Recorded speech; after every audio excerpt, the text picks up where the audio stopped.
Break के बाद आपका स्वागत है। तो यूक्रेन में तबाही मची हुई है और इस बीच जो भारतीय वहां पर फंसे हुए हैं उनसे जुड़ी हुई हर एक तस्वीर एबीपी गंगा आपको दिखा रहा है। तमाम परिवारों के बीच में भी हम पहुंच रहे हैं और उनसे जानने की कोशिश कर रहे हैं कि आखिर उनके बच्चों की हालत कैसी है। कानपुर से ऐसा ही एक परिवार हमारे साथ जुड़ा हुआ है। मैम, आप बता रही थी कि आपने यूपी सरकार ने जो हेल्पलाइन नंबर जारी किया है उस पर आपने कॉल की, उनसे बातचीत की, तो उधर से क्या रिवर्ट आया, क्या आश्वासन आपको मिला है? मैंने कॉल नहीं, मैंने व्हाट्सएप किया था बच्चों का पासपोर्ट और वहाँ यूक्रेन का नंबर, लेकिन पर्सनली मेरे पास अभी वहाँ से कोई इन्फॉर्मेशन या कोई ऐसा मैसेज नहीं आया है। अभी कोई कॉल नहीं आई है आपके लेकिन पास? अभी बस मुझे यही प्रॉब्लम हो रही है कि बच्चे वहाँ खारकिव से नहीं, कोई खबर नहीं आई है। हाँ। ना तो कानपुर के प्रशासन के साथ से कुछ हुआ है, ना लखनऊ से मेरे पास कोई खबर आई है। बिल्कुल। मैं तो बस यही चाह रही हूँ कि बच्चे खारकिव से कैसे निकल पाएंगे, क्योंकि वहाँ से बहुत दूर है।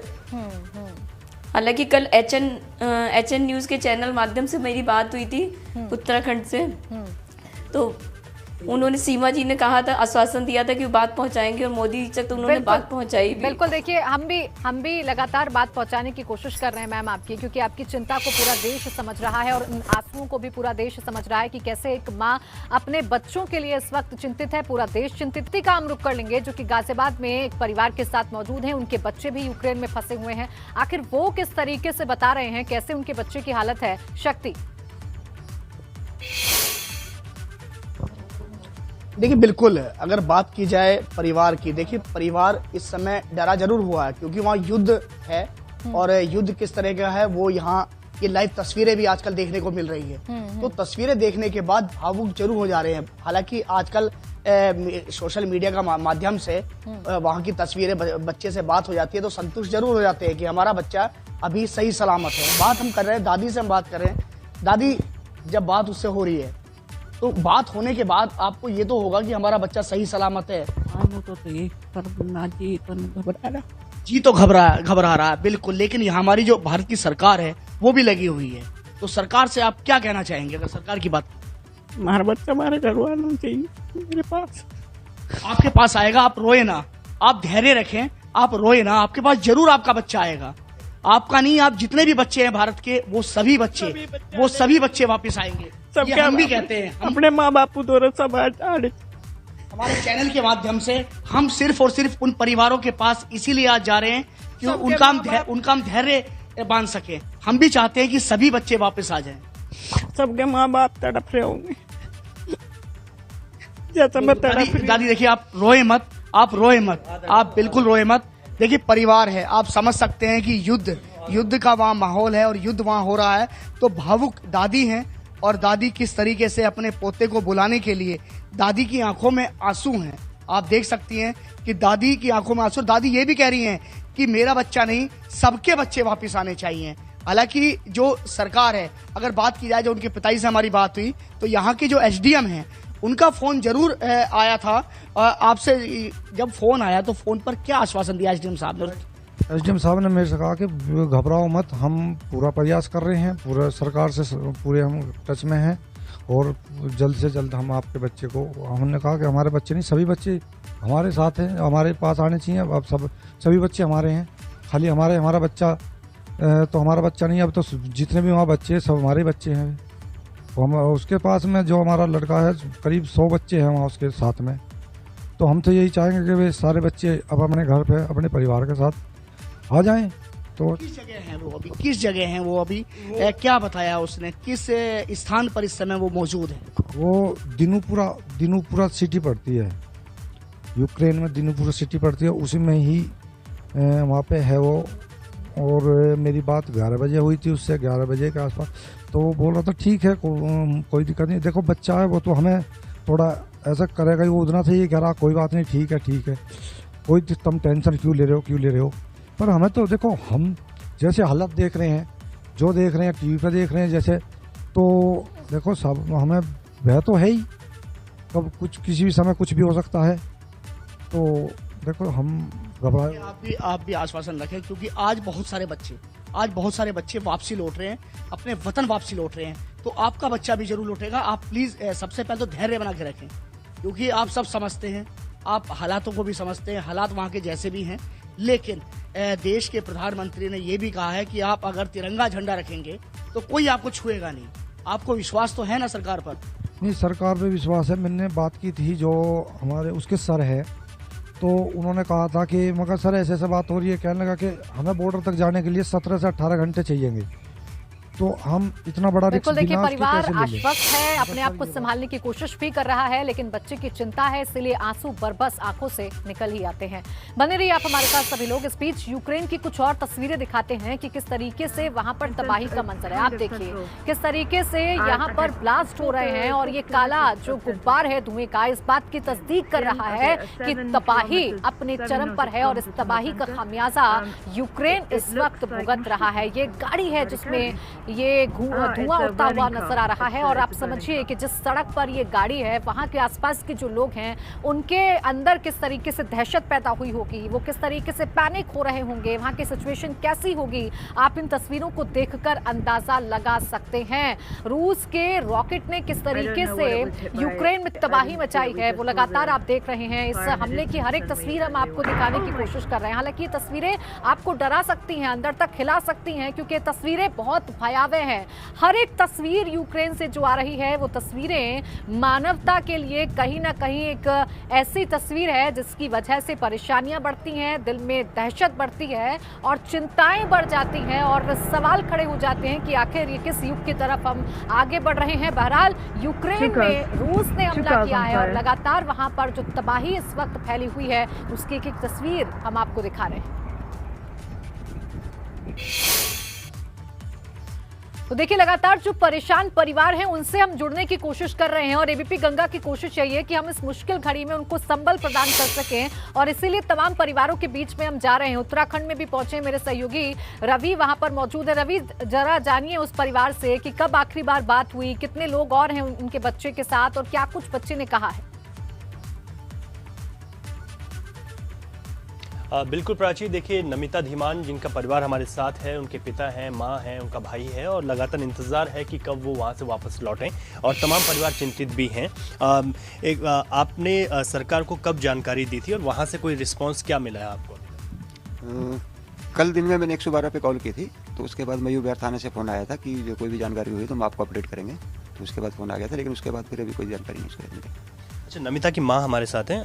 आपकी जो उनके साथ और कौन कौन लोग, आपने कहा कि पोलैंड तक वो आए हैं, तो वहाँ से किस तरीके से आए और भी क्या उनके साथ हैं, उनके साथी उनके साथ हैं आपकी बिटिया के साथ? हाँ जी, बच्चे और भी हैं उनके साथ में। कॉलेज से वो लोग बस में आए और बस में आके फिर पोलैंड में ही वहीं पर रुक गए वो, क्योंकि उन्हें आगे जाने नहीं दिया और रात से वो ठंड में वैसे ही हैं वहाँ पर और सुबह से कुछ खाया पिया भी नहीं है। अभी लास्ट टाइम जो आपकी बात हुई है तो उन्होंने क्या बताया आपको? वही कि वो लोग भी फंसे हुए हैं वहाँ पे, कि हम लोग कल बड़ी मुश्किल से पैदल वहाँ से 20-25 किलोमीटर चल के आए थे और उसके बाद अभी हमारे को वहीं पे रोका हुआ है। पोलैंड में अभी एंट्री नहीं मिल रही, जैसे कुछ होता है तो बता दी।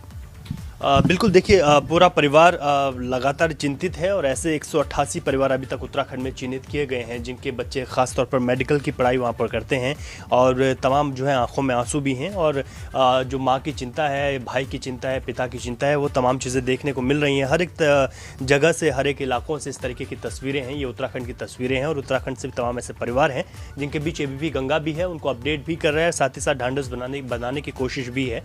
और कुल मिलाकर अभी ये भी जानकारी जो मिली है कि एक वहाँ से कुछ लोग वापस आ रहे हैं जो कि आज देर शाम तक जो है अपने वतन लौटेंगे और इसी तरीके से तमाम परिवारों को भी इंतजार है कि उनके बच्चे और उनके साथ जितने भी लोग हैं। बिल्कुल रवि, देखिए परिवारों की चिंता साफ तौर पर देखी जा रही है क्योंकि उन्हें अपने बच्चे की वापसी का इंतजार है। हालांकि आज 219 जो स्टूडेंट्स हैं वो वापस लौट रहे हैं। जरूर राहत की बात है कि लगातार वहां पर एविक्यूएशन किया जा रहा है तमाम छात्रों का जो वहां पर फंसे हुए। एक एक्सक्लूसिव तस्वीर एबीपी गंगा आपको दिखाने जा रहा है जिसके जरिए आप यूक्रेन से जो वापस लौट रहे छात्र हैं उन्हें देख सकते हैं। ये वो फ्लाइट है, 219 छात्रों को लेकर ये फ्लाइट उड़ चुकी है रोमानिया से और अब ये भारत आएगी और इंतजार इन स्टूडेंट्स का किया जा रहा है। और जिस स्टेट से ये जो तमाम स्टूडेंट्स हैं वो ताल्लुक रखते हैं, उन तमाम राज्य सरकारों ने भी खास इंतजाम किए हैं ताकि किसी प्रकार की कोई दिक्कत बच्चों को ना हो, क्योंकि ऑलरेडी युद्ध वाली जगह से बच्चे वापस आ रहे हैं। दिल में दहशत है लेकिन खुशी भी बच्चों के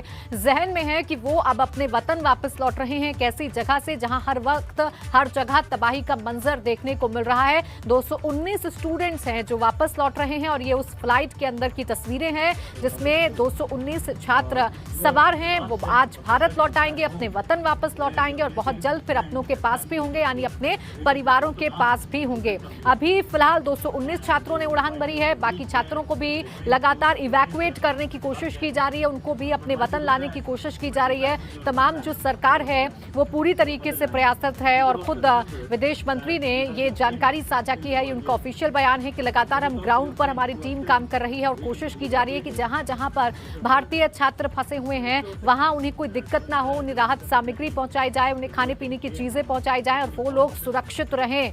ये लगातार कोशिश भारत की तरफ से की जा रही है और इसी सिलसिले में बातचीत भी रूस और भारत के बीच में हुई थी कि वहां पर जो फंसे हुए स्टूडेंट्स हैं भारत के, उन्हें किसी प्रकार की दिक्कत नहीं होनी चाहिए।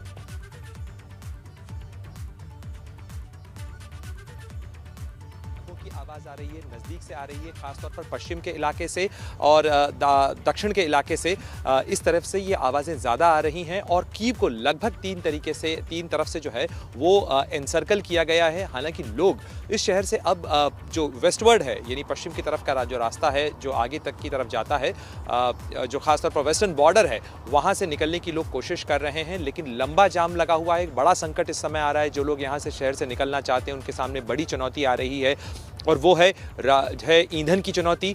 पेट्रोल और गैस जो है उसकी बड़ी किल्लत है इस पूरे इलाके के अंदर और जो लोग वापस गए, जो लोग यहाँ से निकलने के लिए निकले भी थे, बाहर पहुँचे थे, उन्हें भी वापस लौटना पड़ा है क्योंकि बहुत लंबा जाम है और कुछ इस तरीके की स्थिति है कि लोग अपने आप को फंसा हुआ और ट्रैप्ड महसूस कर रहे हैं। बहुत सारे लोग सबवेज के अंदर हैं, वहाँ पर इस समय डेरा डाले हुए हैं, तो एक अफरा तफरी साफ तौर पर नज़र आती है कि किस तरीके से एक अनिश्चितता की स्थिति है। न तो सरकार का पूरी तरह से नियंत्रण समझ में आ रहा है, न साफ दिखाई दे रहा है और रशियन फोर्सेस भी अभी पूरी तरह से काबिज नहीं है। जिस समय हम हार्ट ऑफ द सिटी में हैं, जो मैदान स्क्वायर है यहाँ का, उससे हार्डली कुछ मीटर के फासले पर हम हैं। यहाँ पर फिलहाल जो बिल्डिंग्स हैं वो यूक्रेनियन फोर्सेस के कब्जे में ही हैं। जी बिल्कुल, देखिए हर एक जानकारी यूक्रेन से हम आपको दे रहे हैं। हमारे सहयोगी जो कि यूक्रेन में मौजूद हैं वो बता रहे हैं कि किस तरीके से वहां पर हालात हैं, लोग डरे हुए हैं और कीव जो कि राजधानी है जहां पर लगातार रूस अब हमले कर रहा है, धमाके कर रहा है, वहां से अब लोग निकलना चाह रहे हैं। अफरा तफरी का माहौल है लेकिन पेट्रोल गैस की चुनौती उनके सामने है, इसलिए लंबी लंबी जो जाम है वो अब सड़कों पर देखने को मिल रहा है। यूक्रेन में तबाही मची हुई है क्योंकि रूस लगातार ताबड़तोड़ हमले यूक्रेन पर कर रहा है और उसकी तस्वीरें डराने वाली हैं, भयावह हैं, खौफ पैदा करने वाली हैं जहन में। और एक तस्वीर इस वक्त आप अपने टेलीविजन स्क्रीन पर देख रहे हैं। दरअसल एक कार में धमाका हुआ है और कार में धमाका होने के बाद ये जो काला गुब्बार है धुएं का, ये बताने के लिए काफी है कि वहां का मंजर क्या है, किस तरीके से वहां लोग दहशत में हैं और किस तरीके से तबाही वहां पर इस वक्त मच रही है। अफरा तफरी ये है कि लोग अब राजधानी कीव को छोड़कर सुरक्षित ठिकानों पर जाना चाहते हैं, लेकिन चूंकि लगातार हमले हो रहे हैं इसलिए ईंधन की कमी है, गैस की कमी है, लोग ना चाहकर भी वहीं पर कहीं शरण ले रहे हैं और अपने घरों को खाली कर रहे हैं क्योंकि लगातार एक के बाद एक रूस की तरफ से धमाके किए जा रहे हैं उन धमाकों का सीधा असर हो रहा है यूक्रेन में रहने वाले लोगों पर। ये तस्वीर आपको जरूर डरा सकती है, ये तस्वीर आपके जहन में दहशत पैदा कर सकती है क्योंकि हर तरफ से ब्लास्ट की तस्वीरें जो है वो सामने आ रही हैं। धमाकों की जो आवाज है वो साफ तौर पर सुनाई दे सकती है और ऐसा लग रहा है कि यूक्रेन के आसमान पर मानो ये जो काला धुएं का गुब्बार है उसने कब्जा कर लिया है क्योंकि जगह जगह से ये उठते हुए धुएं इस बात की तस्दीक कर रहे हैं कि यूक्रेन में हालत बहुत खराब है। Two cars on fire.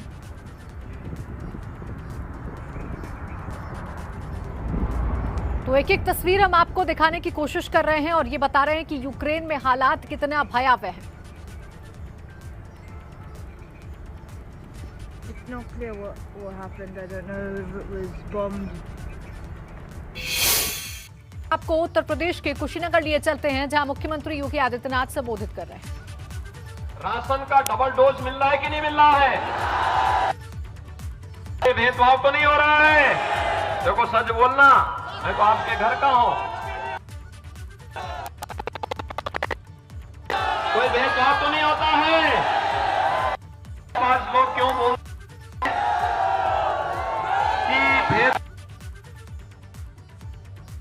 भाइयों बहनों, आपके अकेले कुशीनगर जिले 52,000 से अधिक गरीबों को एक आवास मिला है। 700 हमने तो कोई भेद नहीं किया। मुसहर जाति के हर परिवार को जमीन का पट्टा भी दिया और आवास भी दिया ना।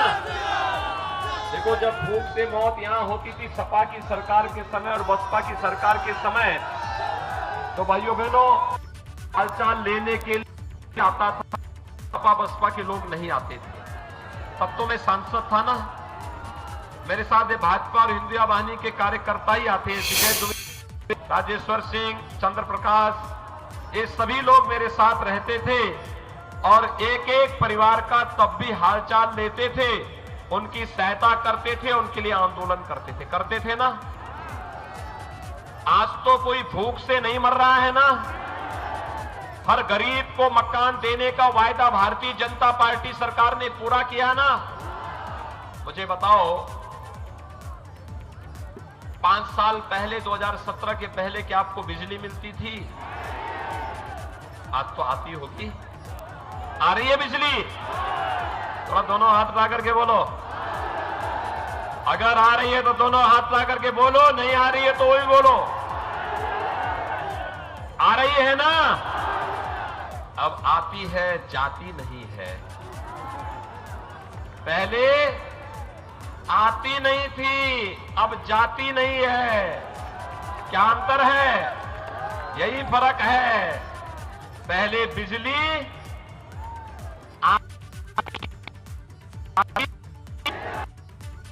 जो बहनों, एक और बात, जब बिजली 2017 के पहले बिजली की भी जाति और मजहब हुआ करती थी। ये जो दंगाबाज थे ना, ये लोग क्या करते थे? इन्होंने तय कर रखी थी, सपा की सरकार हो या बसपा की सरकार, बसपा वाले तो इसमें और माहिर थे कि अगर मुहर्रम और ईद होगी तो बिजली आएगी और होली और दीपावली में गायब हो जाती है। यही होता था ना। हमने तो सबको बिजली दी, पर्याप्त बिजली दी। कोई शिकायत?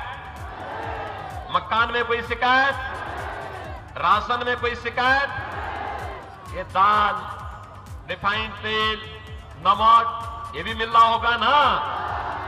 पहले मिलता था, तो फिर ये लोग क्यों कह रहे हैं कि पहले सरकार भेदभाव कर रही है? लगता है दगाबाजियों को दंगाबाज प्यारे थे, और जब दंगाबाजों पे डंडा किया गया तो इनकी भी चूल्हे हिलने लग गई कि कहीं ऐसा न हो कि भ्रष्ट कारनामे सामने आ जाएं, और इसलिए उनको भी लगा कि नहीं भाई, अब हम लोग भी अपना रास्ता तय कर लें। लेकिन भाइयों बहनों, मैं आपको आश्वस्त करने के लिए आया हूं, भारतीय जनता पार्टी प्रचंड बहुमत की सरकार बना रही है।